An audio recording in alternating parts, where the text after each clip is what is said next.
Next up is the geostatistical methods, Kriging.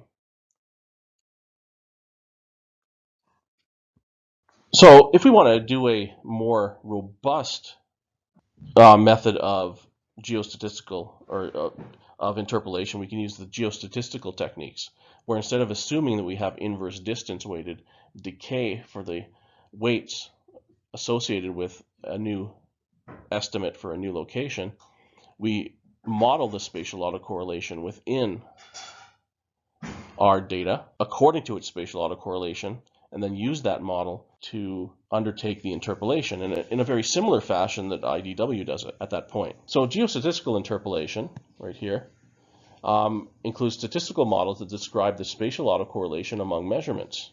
And then we use this to create distance-weighted models for interpolation.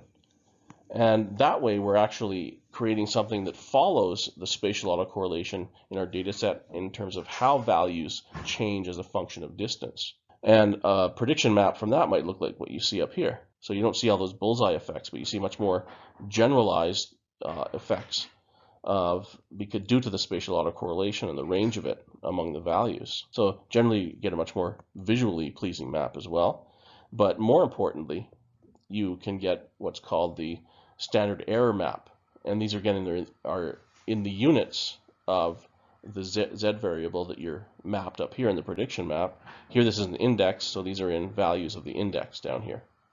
So they're dimensionless. Indexes are dimensionless, but that could be temperature, again it could be pressure, it could be anything that's quantitative and that has units, and the prediction standard error maps are in units to tell you how far off you are on average, depending on where you are in space. And what we see here is that the lower values in the prediction map are in areas, if you recall, that have lots of observed points. And then the higher uncertainties are in areas that were extrapolated. So this area up here, if you recall, I was showing earlier for extrapolation, and the obvious one down here.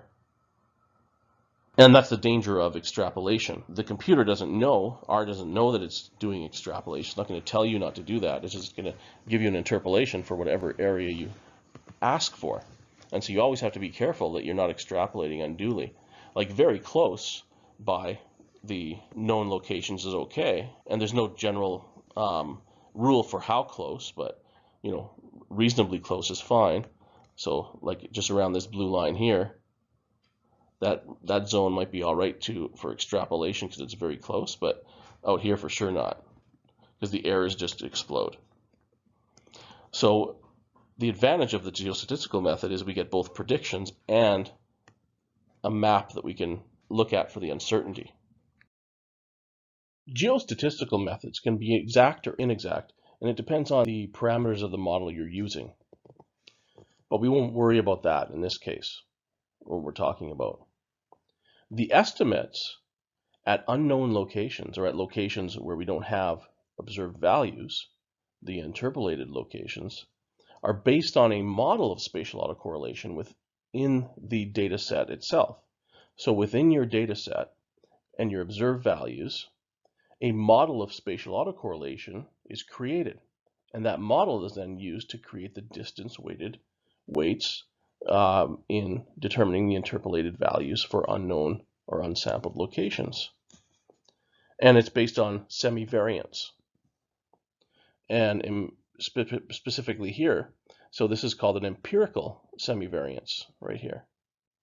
So gamma H, where H stands for a separation range, let's say 0 to 10 units of distance, or 0 to 10 meters, I guess. It's most often going to be in meters. So 0 to 10 meters would be one possible value of H, and then 10 to 20 meters, and 20 to 30 meters, etc. And what happens is, within your data set for your observed location points, all points that are separated by 0, let's say to 10 meters, will have their pairwise differences plotted to create what's called the empirical semivariogram, or just the semivariogram.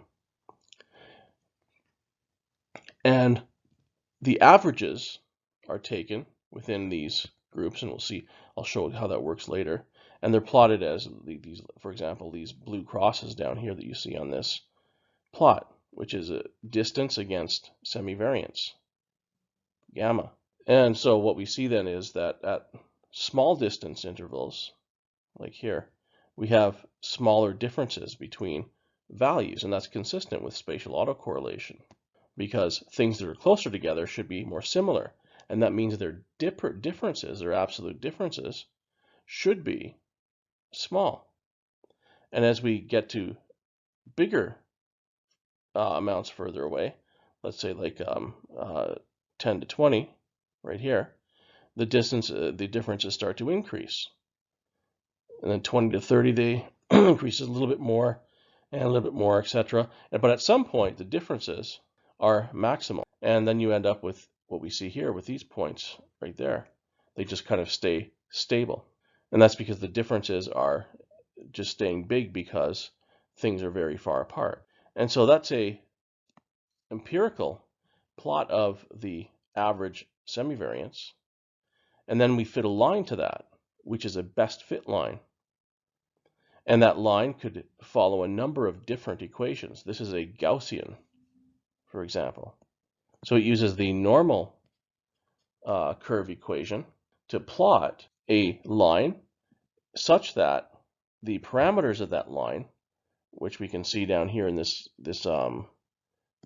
equation right here, that's a parameter, and this is a parameter. Those parameters are optimized, or minimal, I should say. So it's a sum of squared errors, whereby the differences between the blue dots, or the distance of the blue dots from the line here, is minimized overall. So each distance from the blue line, which is the Gaussian curve, is measured, and that distance then, whichever distance is minimal for a given curve, that curve is then chosen basically by these parameters. So these parameters are varied in such a way that you get, you might have in one instance a curve that goes way up here, and that's going to have a high difference, so it'll be ejected. And you might have another one that might go down like this. That'll also have a high difference set, sum of differences, let's say, from that curve. And so that one will also be ejected until one is found that you see here, which minimizes the sum of those squared errors. And that's called the empirical, or that's called the semivariograph at that point. And it's that model, this equation right here, with those parameters that describe that line, that's used for distance weighting in Kriging. And so it's all based on this equation up here, which is again the sum of squared differences being compared, and then 1/2 of those differences, which are squared so that they're always positive, 1/2 of those, or 1/2 times 1/2 n, the number of points at a given interval, like 0 to 10, for example, however many points there are, that's nh. 1/2 times the number of points times the sum of squared differences is the empirical semivariance. And that gives you these blue dots over here. Now, just to understand how that's computed, I know it's hard to understand, or it might be hard to just follow. So let's have a look at differences in values between pairs separated by a distance interval, h, that are then summed and averaged to give that value there. The average, of course, being because that's there, so 1 over the number of points times the sum of squared differences, right? That's a sum of squared differences over the number of points that have been summed and squared, and then 1/2 of that. That's what the equation's saying up there. So let's look at one set, for example, 0 to 10 in this set of points. So within 0 to 10, there are 4 pairs compared. There's this pair, that pair, that pair. That's 3 pairs who are subtracted their values from each other, and then 1 pair over here. So that's 4 pairs that are compared, and those are all plotted. Each difference is plotted on the semivariograph cloud. And then we could say from 10 to 20. Well, from 10 to 20, we have 13 pairs now. We have 1 here. We have 2, 3, 4, 5, 6 there. 7, 8, 5, 6, 7, 8, 9, 10, 11, 12, and then 13 over here. So those are all those ones would be have their values basically subtracted and squared, like you see here. And that would be the next semivarigram point, the blue crosses that you saw in the previous diagram. And as well, they could all be individually shown on a plot of distance, separation, of their actual separation distances, whatever the values of D is here, D here, D here, D3 here, D4 here. So we could also plot on a graph of just distance what the values are of the differences and take half of that value. So it's the semivariance. So we're just plotting what's in that part of the equation there. And you see a cloud that would look like that, you know. And of course we could continue on, 10 to 20, 20 to 30, etc. And each time, basically each pair has a difference computed. And this is the result of just plotting the actual differences, half the differences on a graph, gamma. And so we have distance on the x-axis here, and then each of these individual points represents a pair of differences between points separated by that distance. And you see it's very dense, and you can't see much from that cloud itself, except that maybe, you have kind of lower values here, and then it kind of goes like that. And all the highlighted ones in blue right here are these pairs that you see on the left, just to show you that that's what's being plotted there. So each blue dot represents one difference over here. And because it's within, let's say 0 to 5 or 0 to 10 meters or something like that, you see all the points in the blue part here. So it's a lot to make, you can't really make sense of that, but instead we can take an average, right? Like maybe the average of all those blues are there. And that's what we do to create the semivariograph, the empirical one.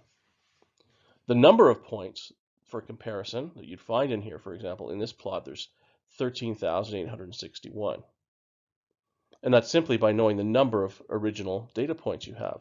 It's the number of points you have squared minus n divided by 2. So for 167 locations in Overbrook, we have that many possible paired comparisons.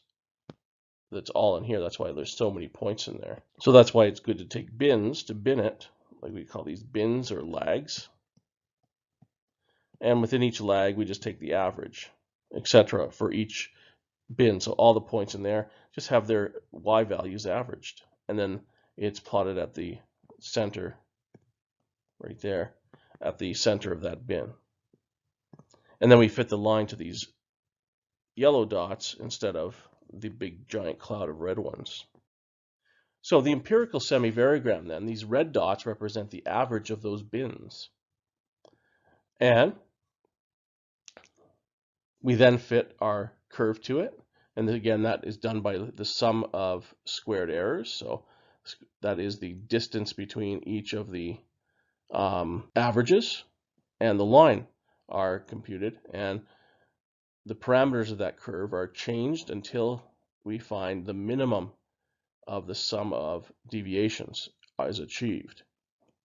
Then that becomes our empirical semivariogram. Whereas actually, well, strictly speaking, the empirical semivariogram is just the points here that you see.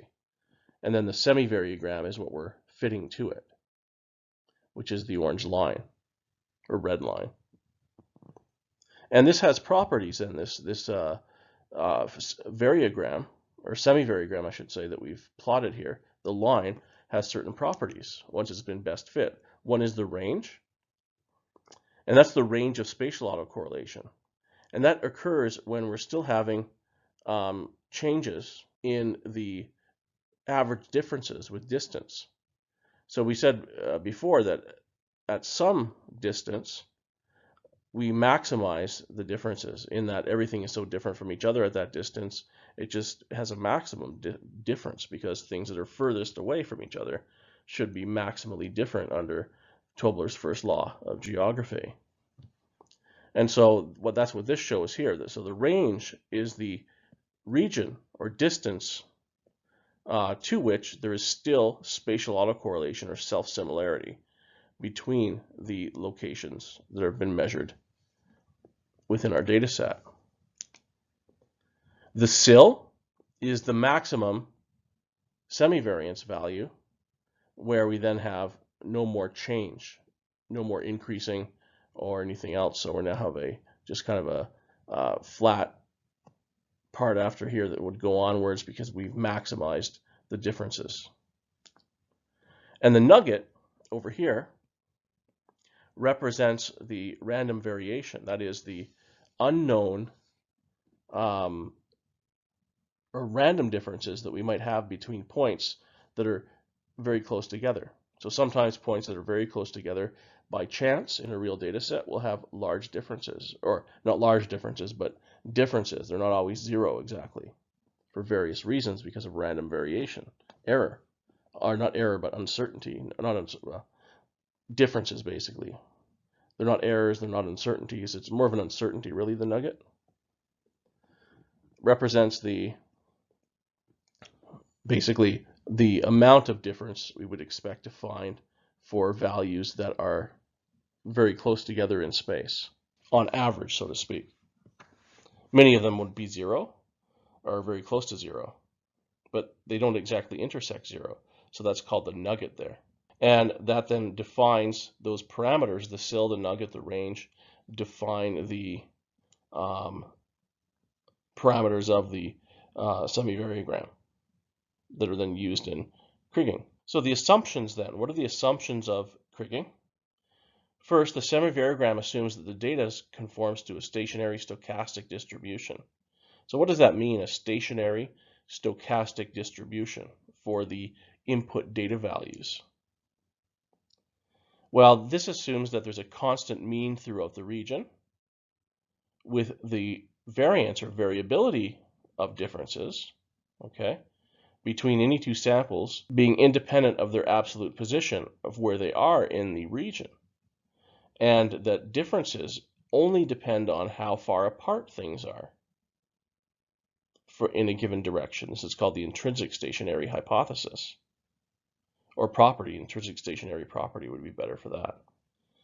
So the idea there is that values, no matter where you take them, let's say 10 meters apart from each other within your study region, the differences will depend only on that distance and not on where they came from.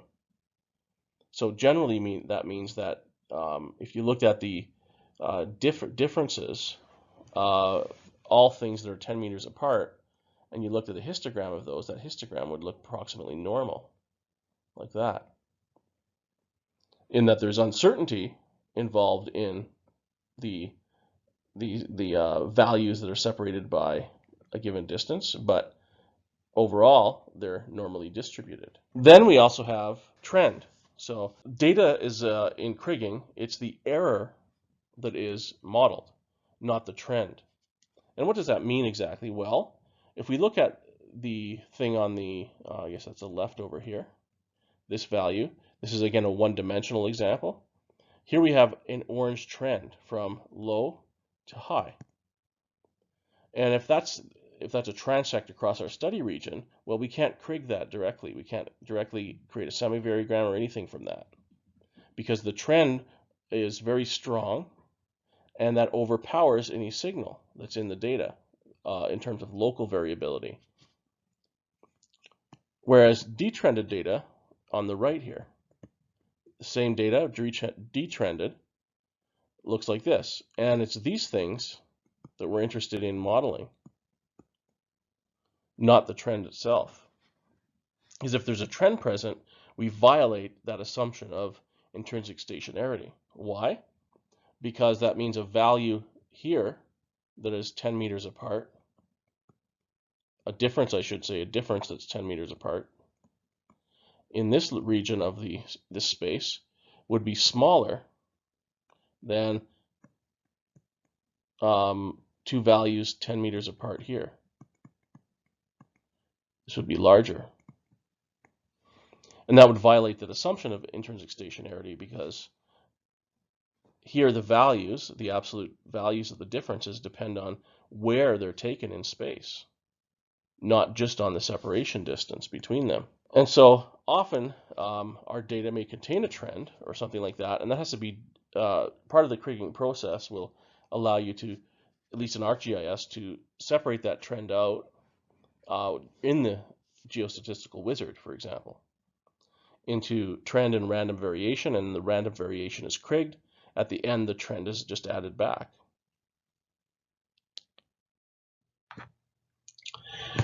So once we can assume that, or we make our data conform to the assumptions, then we have the ability to do Kriging or Kriging.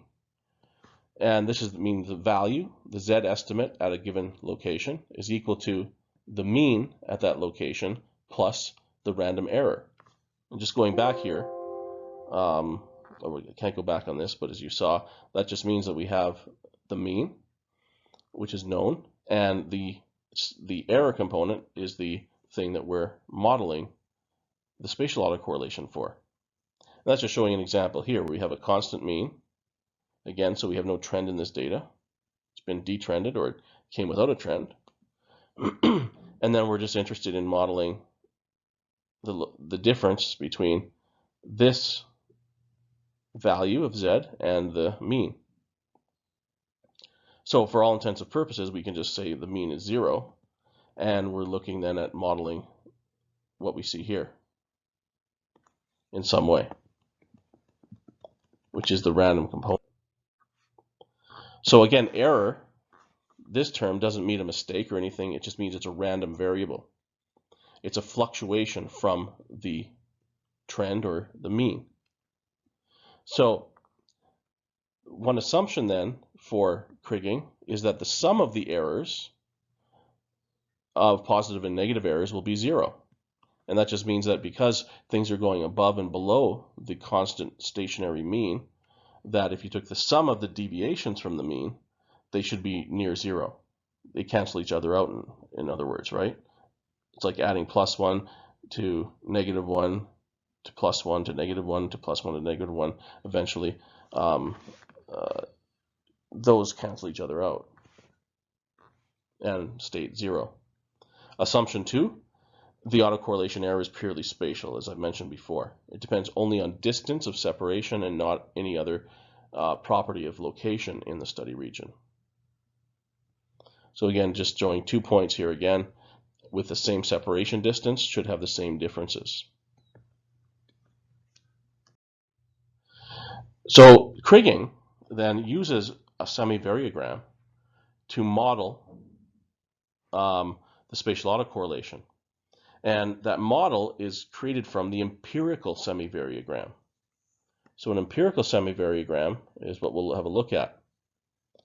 And that's done to weight the measured values at given locations according to their distance decay on the modeled spatial autocorrelation curve, rather than just distance or something like that, or inverse distance. And so it just looks like the equation for Kriging looks just like inverse distance weighting without the division by the sum of weights. So it's a weight times a measured location value. And in that respect, it's very much like IDW once you have the semivariograph that you need, which is a mathematical equation that's created from observing an empirical semivariograph. That's a thing I showed you earlier, where we're doing that little thing with 0 to 10, and then we find all the squared differences in here, and then we take the average of them all and plot that at the midpoint. So the empirical semivariograph is the first thing we create from our sample data, and then we find a mathematical curve that fits that, like this, for example. And then that curve is used as the weights, the weighting curve. There are a number of different Kriging techniques available that you could use for interpolation. And they depend in some ways on the type of data that you're working with and whether or not that data has a trend or not in it, for example. So there's simple Kriging. We'll just look at these three, the kind of the traditional methods, and then I'll talk about the three of them, but we'll only look at ordinary Kriging as an example. Simple, for example, simple Kriging means that the mean or average of your data set is known and it's a constant, so that you have to know beforehand what the mean is, in that you might be measuring some process for which the mean is well known, and then you would use simple Kriging. However, if your mean has to be estimated from the data itself that you have, because you don't know what the average is beforehand, like our data, then ordinary Kriging is appropriate. So the mean is unknown, right, but constant. We're assuming it's constant, and it can be locally estimated. That means, of course, we don't have a large trend in our data set, or that trend, once the trend is removed, that it's a constant trend. Now, if there is a trend in the data set, then universal Kriging is more appropriate. So if the mean is some sort of deterministic trend, and so that means that that data set would violate the assumption of intrinsic stationarity, but could be brought back to stationarity once that trend is removed. So then you would use universal Kriging, or Kriging with a trend, so to speak. Our data probably most approximates an unknown mean because it doesn't seem to have a trend in it in our case, so we use ordinary Kriging. So the way you go about Kriging first, of course, is exploratory data analysis first. And that means determining whether or not your values are normally distributed. And we can look at a histogram or quantile plot for that. We can explore the values to determine if there's a trend in them, for example, using IDW. So a quick IDW map can help you see whether or not values in one corner or side of your data set are generally higher than the other side or corner of your data set, or something like that, for determining whether or not there is a global trend. So all that has to be done beforehand, and if your data isn't normal, you could transform it using a transformation like a logarithmic transformation, for example, or a square root transformation to bring it to a normal variable. And once you know the properties of your data, so you know your data, then choosing a Kriging model is relatively easy. So you choose the method. Once you choose the method, you estimate the semivariograph model to get a variogram. And once that's done, the Kriging process takes place. And that's not done manually, obviously. It's usually done using solutions to multiple simultaneous equations in algebra, so it's done computationally by the computer. Nobody does it by hand anymore, because it's very difficult to do by hand if you have more than just a couple or a few points to deal with. And once you finish Kriging, you can assess the errors, because one nice thing about the Kriging process is it gives the errors of the estimate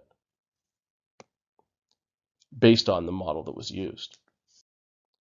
So here, for example, going to the Overbrook layer and choosing Create Chart, I can look at a histogram and see if my data follows an approximate normal curve. Here, this histogram kind of suggests there might be two things going on here. Bimodality, and that's a difficult thing to deal with. Or it could just be a lack of observations in that region of the average index. But overall, it's not skewed, right? So it doesn't look like something like this, which would be a right skew. And it doesn't look like something like this, or not like that, but something like this, which would be a left skewed data set. And so it's approximately normal. We'll say that it's a fairly approximately normal. So we could go ahead and conclude that it's approximately normal. There is no major trend in the data, and so we'll use ordinary Kriging. So in terms of ordinary Kriging, these are the steps in the geostatistical wizard. Step 1 is to specify first specify that you want to do Kriging and not any of the other techniques, and then the dataset name and the AVG index field. Then standardization type, as well as order of trend removal, and we just have none for both of those. Since we don't have a trend, we don't have to have anything estimated to remove it prior to Kriging. Then you go next, and it brings you to the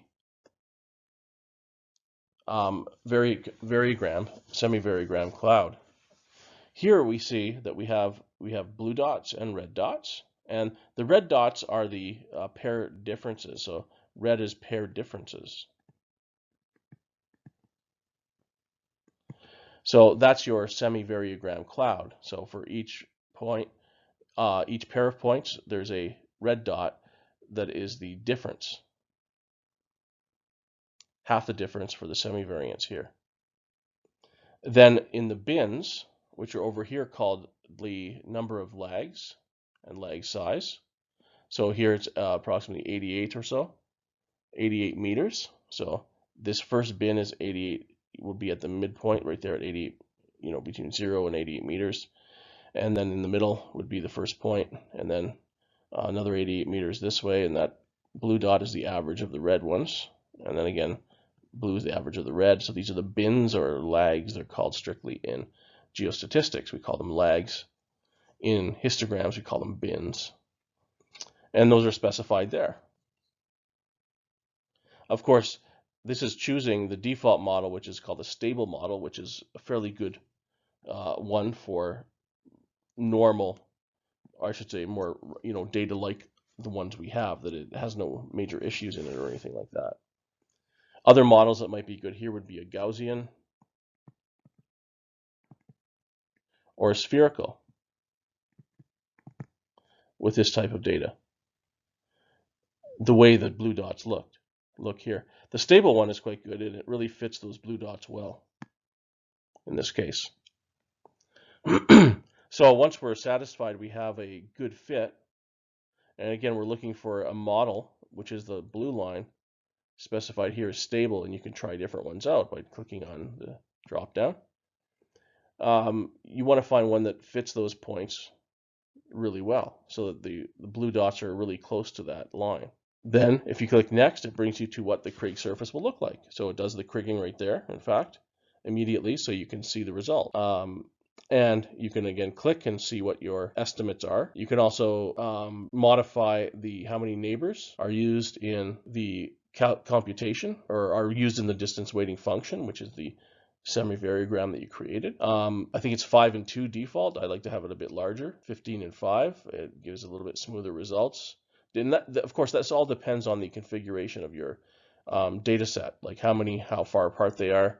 Are they sparse? Are they kind of dense or near regularity? And ours are kind of near regularity in terms of where they're observed, because they're observed in the block faces of the street. So once you're satisfied with that, you click next, and it brings you down to the summary. And these values are important. We'll talk about those in a second. And here you can assess along the 1-1 line how things look in terms of underrepresentation or overrepresentation down here. See how happy you are with that. You can also examine just the error, the normal QQ plot, which will show you a line and then dots, and those dots should be generally following the line if your errors are normally distributed. And then you click next and you're finished. You got a Kriging surface. Now the computation of the empirical semivariograms, which are these blue dots again, just depends on the lag size here.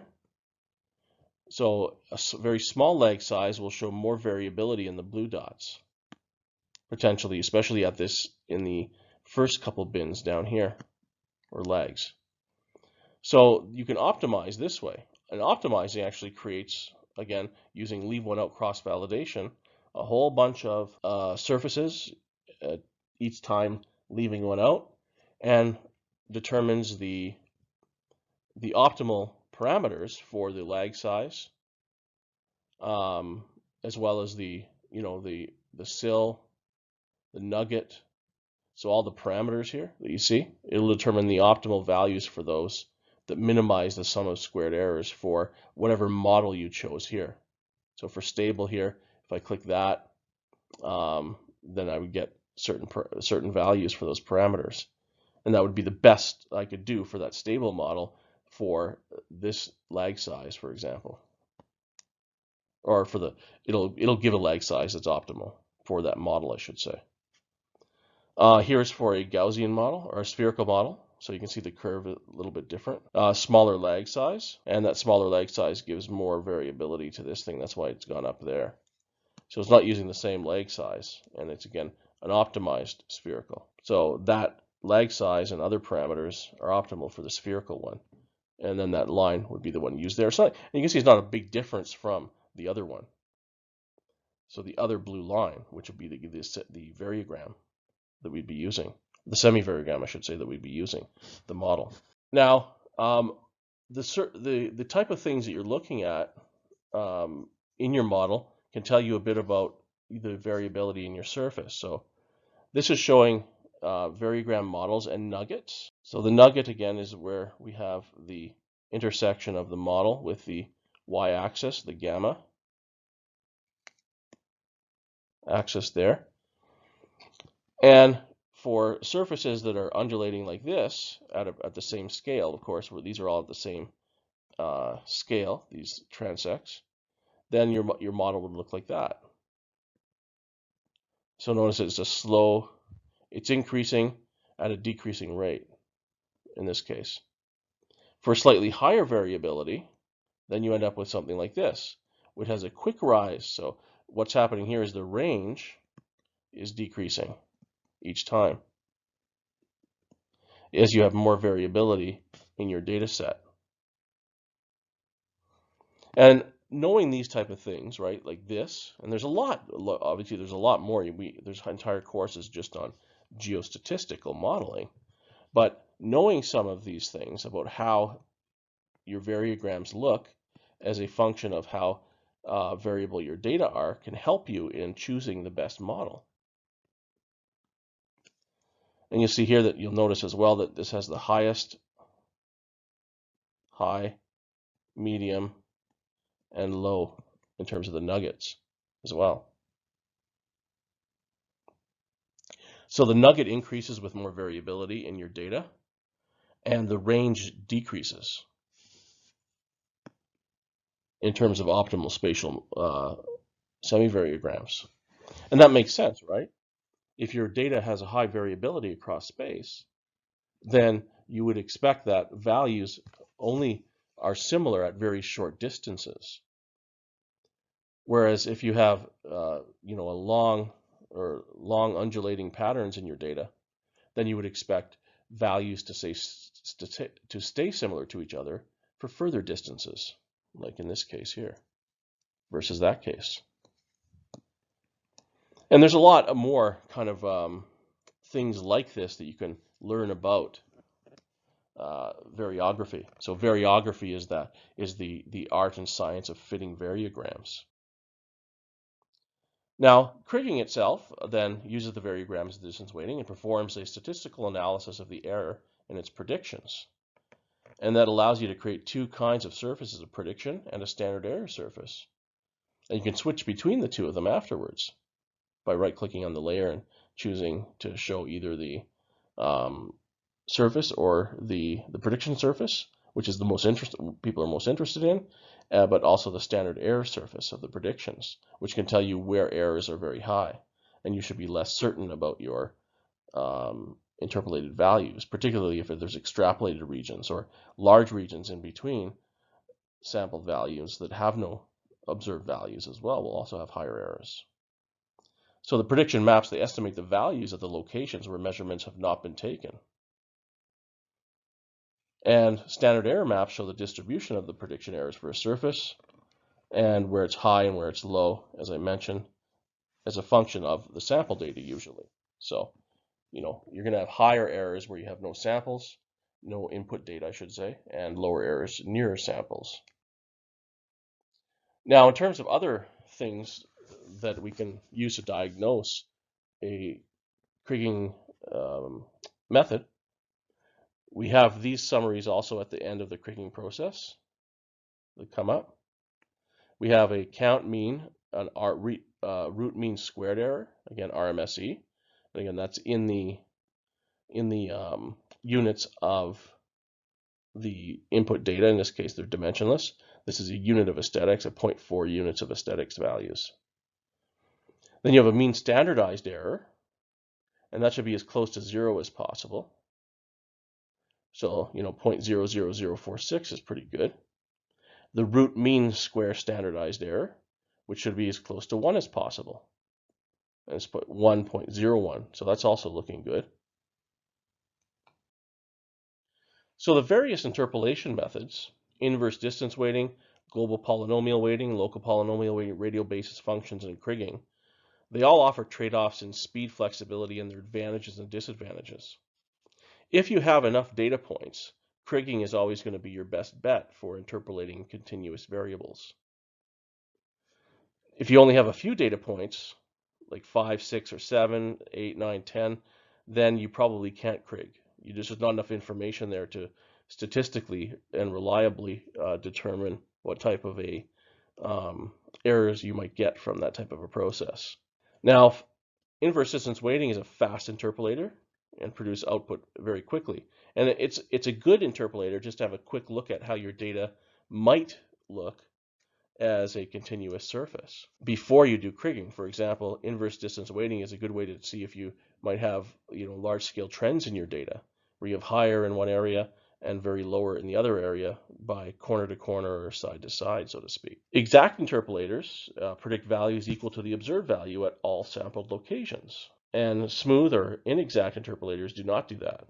Some are flexible, so like in geostatistical analyst, the wizard tries to make them all as tunable as possible, so you can fine tune the different parameters for any of the models and even optimize them for a given type of model. So for example, in inverse distance weighting, the only parameter is the power parameter, right? Because it's 1 over distance to the power of something. And so it'll optimize the power to minimize the squared errors. And that would be the best inverse distance model you could have, because if you consider that the minimization of the root mean squared errors around the inverse distance to the power of n function is ultimately the goal that you want to achieve, well, that's how you would do it. Here's just an example of that Kriging surface, output of the Kriging surface. And you can see here there are different, and that's from LaFontaine, Sawada, and Christensen. So that's interpolation. So again, there's a lot more to interpolation, but this is enough to give you a start, to give you some confidence in exploring interpolation in general for continuous data.